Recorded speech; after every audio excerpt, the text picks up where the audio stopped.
കാലത്തിനൊപ്പം അഭിമാനത്തോടെ Sanju fashion SBT junction, Sreekrishnapuram, Palakkad. അഖിലേന്ത്യാ കർഷക തൊഴിലാളി യൂണിയൻ ആഭിമുഖ്യത്തിൽ മെയ് 9, 10 തീയതികളിലായി പെരിന്തൽമണ്ണയിൽ നടക്കുന്ന വനിതാ കൺവെൻഷന്റെ സമാപന പരിപാടിയിൽ 1000 വനിതകളെ പങ്കെടുപ്പിക്കാൻ ശ്രീകൃഷ്ണപുരത്ത് നടന്ന ഏരിയ വനിതാ കൺവെൻഷൻ തീരുമാനിച്ചു.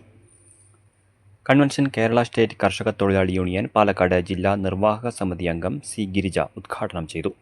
നമ്മുടെ കൺവെൻഷൻ ഇതിനു മുന്നേ നടക്കേണ്ടതായിരുന്നു. ഇത്രയും വൈകാനുള്ള കാരണം കേന്ദ്രവിഹിതം കേരളത്തിന് തന്നില്ല. നമ്മുടെ കേരളം കേന്ദ്രത്തിൽ പെടുത്തിയിട്ടില്ല എന്നുള്ളത് തന്നെയാണ് നമുക്ക് അറിയുന്നത്.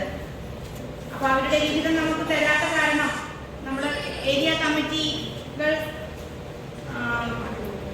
എല്ലാ ഏരിയ കമ്മിറ്റികളിലും ഏരിയ പാർലമെന്റ് സഭകൾ സംഘടിപ്പിച്ചു. ജില്ലാ കമ്മിറ്റി അംഗം പി ബാല അധ്യക്ഷയായി. യൂണിയൻ ജില്ലാ vice president P Aravindakshan, area secretary V Prajeesh Kumar, area convener MC Rukmini, joint convener VK Radhika, P Sreeja, T Vasudevan എന്നിവർ സംസാരിച്ചു. പുതിയ ഭാരവാഹികളായി P Bala convener, MC Rukmini, VK Radhika joint കൺവീനർമാർ എന്നിവരെ തെരഞ്ഞെടുത്തു.